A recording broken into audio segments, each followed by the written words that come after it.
नमस्कार बच्चों, आज हम अपना नया अध्याय शुरू करने जा रहे हैं। तो अध्याय क्रम संख्या है 5, वीर रस के कवित्त और भूषण।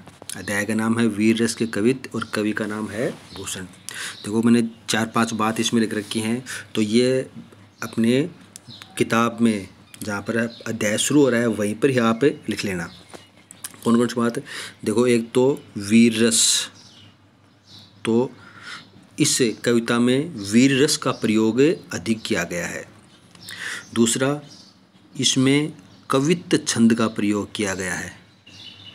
कौन सा छंद? कवित्त छंद का। इसमें 5 कवित्त हैं, तो कवित्व का प्रयोग किया है छंद की दृष्टि से।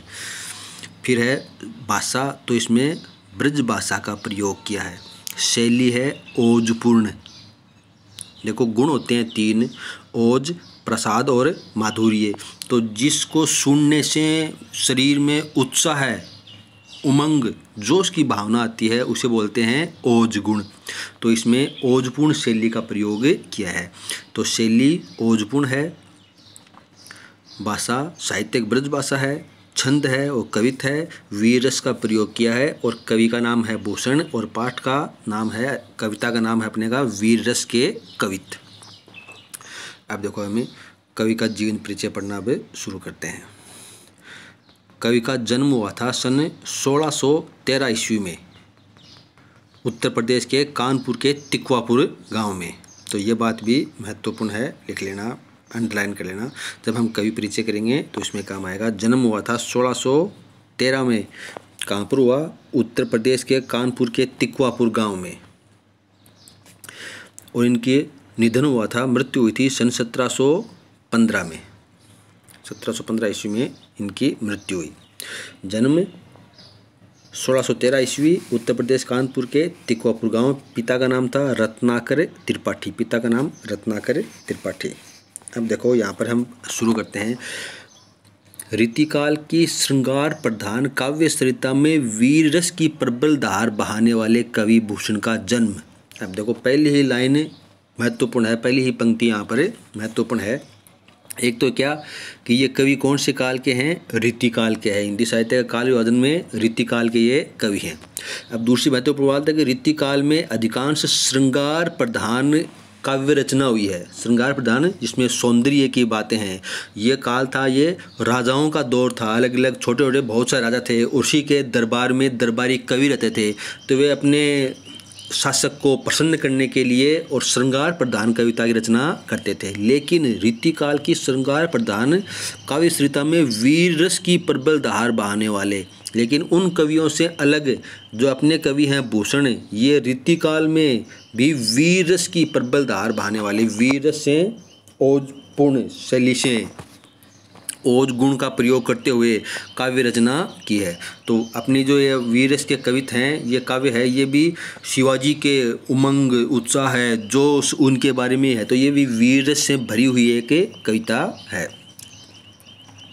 तो ये बात महत्वपूर्ण है। जब हम इसकी व्याख्या करेंगे, जब हम कवि का परिचय लिखेंगे, तो ये बात महत्वपूर्ण है। इसको हम लिख सकते हैं कौन सी?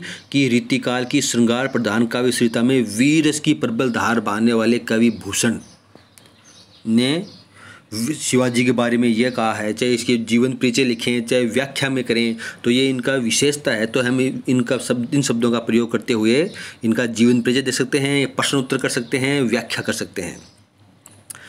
तो जन्म हुआ उत्तर प्रदेश के कानपुर के तिकवापुर गांव में। पिता का नाम रत्नाकर त्रिपाठी। इनका मूल नाम घनश्याम था। देखो, ये बात भी महत्वपूर्ण है। मूल नाम था घनश्याम और भूषण इनकी उपाधि है। भूषण उपाधि। इन्हें छत्रपति शिवाजी यानी शिवाजी महाराज, मराठा सरदार, और छत्रसाल महाराज, ये पन्ना के शासक थे, के दरबार में विशेष सम्मान प्राप्त हुआ। तो पन्ना के दरबार में छत्रसाल महाराज के और छत्रपति शिवाजी के दरबार में इन्हें विशेष सम्मान मिला। तो उनके लिए उन्होंने वीर रस से भरी हुई रचनाएं लिखी हैं। कवि भूषण की रचनाओं में शिवराज भूषण, छत्रसाल दशक और शिवा बावनी, ये 3 तो उपलब्ध हैं। ये ग्रंथ प्राप्त हुए हैं, लेकिन इनके बारे में कहा जाता है कि भूषण हजारा व भूषण उल्लास ये भी इन्होंने ही रचनाएं लिखी, तो इनका भी उल्लेख किया जाता है। तो इनकी 5 रचनाओं का नाम लिया जा सकता है। एक शिवराज भूषण, छत्रसाल दशक और शिवा बावनी। सर्वाधिक प्रसिद्ध है शिवराज भूषण, ये इनकी सर्वाधिक प्रसिद्ध रचना है। भूषण की रचनाओं में राष्ट्रीयता की भावना, देखो भूषण की रचनाओं में राष्ट्रीयता की भावना, वीरता के उद्गार व ओज गुण का वैशिष्ट है। विशिष्टता इनमें की विशेषज्ञता किसमें थी? इनमें इनकी राष्ट्रीयता की भावना यानी देश प्रेम की भावना थी। वीरता के उद्गार, इनकी रचनाओं में पढ़ने वाले के मन में भी वीरता के भाव पैदा होते। वह ओज गुण का विशिष्ट है। तो 3 गुण बताए मैंने आपको, ओज, प्रसाद और माधुर्य। तो जिनको सुन करके वीर, जोश, उत्साह आता है उसे बोलते हैं ओज गुण। तो ओज गुण इनकी रचनाओं की विशेषता है। कवि की वाणी देशवासियों के लिए आज भी प्रेरणादायी है। अब ये तो हो गया कवि का जीवन परिचय और साहित्यिक परिचय। अब देखो अपने पाठ परिचय, ये है नीचे वाला पाठ परिचय। तो ये अपने पाठ के बारे में है, कविताओं के बारे में है कि इनमें क्या है। तो प्रस्तुत पाठ में कविवर भूषण के 5 कवित्व लिए गए हैं। अब उन कवित्वों में क्या वर्णन किया गया है, मूल भाव क्या है, इसका वर्णन किया है, ये हमें देखते हैं। शिवाजी जब युद्ध के लिए प्रस्थान करते हैं तो संसार भर में खलबली मच जाती है।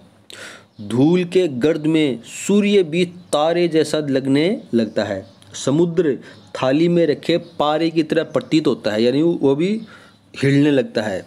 जो ये तो है पहले कवित्व का। दूसरे में है औरंगजेब के दरबार में समुचित यानी उचित सम्मान न पाकर क्रोध से उबलते शिवाजी का रौद्र लाल मुख देखकर औरंगजेब का मुख काला व उसके सिपाहियों का मुख भय से पीला पड़ जाता है।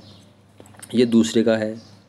फिर तीसरे में है शेषनाग, विधाता, करतार व यमराज के दायित्वों को असल में तो शिवाजी ही निभाते हैं। शिवाजी का शत्रुओं पर आधिपत्य ऐसा है जैसे इंद्र का जंभासुर पर, बड़वांदल का सागर पर, बड़वांदल बोलते हैं समुद्र की आग का, राम पर, राम का रावण पर, वायु का बादलों पर, शंकर का कामदेव पर, परशुराम का सहस्त्रबाहु पर, दावाग्नि का वृक्षों पर, दावाग्नि बोलते हैं जंगल की आग को, दावाग्नि का वृक्षों पर, चीते का मृग समूहों पर, हरिण समूहों पर, शेर का हाथियों पर, प्रकाश का अंधकार पर व श्री कृष्ण का कंस पर जिस प्रकार अधिकार है उसी प्रकार शिवाजी का अपने शत्रुओं पर अधिकार है। इसी प्रकार कवि शिवाजी की तुलना गरुड़, सिंह, इंद्र, बाज एवं सूर्य से करता है। कवि मानता है कि सूर्य के समान नवखंड भूमंडल पर सर्वत्र शिवाजी का वर्चस्व है। नवखंड भूमंडल मतलब पहले इस समस्त ब्रह्मांड के 9 ग्रह मानने गए ना, अब तो 8 ही हैं, पहले 9 मानते थे। तो 9 ग्रहों पर शिवाजी का ही जिस प्रकार 9 ग्रहों पर जिस प्रकार सूर्य का अधिकार है, वर्चस्व है, उसी प्रकार इस भूमंडल पर, इस पृथ्वी पर शिवाजी का वर्चस्व है। तो यह है अतिशयोक्तिपूर्ण ढंग से यानी बढ़ा चढ़ा करके शिवाजी की वीरता का उल्लेख किया है। तो ये तो थोड़ा हमें प्रस्तावना के रूप में पढ़ने को मिला है। जब हम इसके कवित्व पढ़ेंगे तो हम देखेंगे कि भूषण ने किस प्रकार शिवाजी की वीरता का वर्णन किया है। तो ये पाठ परिचय तो कोई आपको कॉपी में करने की आवश्यकता नहीं है, लेकिन भूषण का जीवन परिचय और इनका साहित्यिक परिचय आप अपने पाठ्य पुस्तक में करना है। देखो जन्म कहाँ हुआ? उत्तर प्रदेश कानपुर के तिकवापुर गांव में। पिता का नाम रत्नाकर त्रिपाठी और छत्रपति शिवाजी और छत्रसाल महाराज पन्ना के दरबार में विशेष सम्मान प्राप्त हुआ। इनका मूल नाम था घनश्याम, भूषण इनकी उपाधि है, यह लिखना। और फिर इनकी रचनाओं का नाम, तो रचनाओं में शिवराज भूषण, छत्रसाल दशक, शिवा बावनी, भूषण हजारा व भूषण उल्लास आदि रचनाएं हैं। ब्रज भाषा का अपने साहित्य में ज़्यादा अधिक प्रयोग किया है। और तो ये तो इनका हो जाएगा जीवन परिचय और साहित्यिक परिचय। निधन हुआ था इनका, मृत्यु हुई थी 1715 में।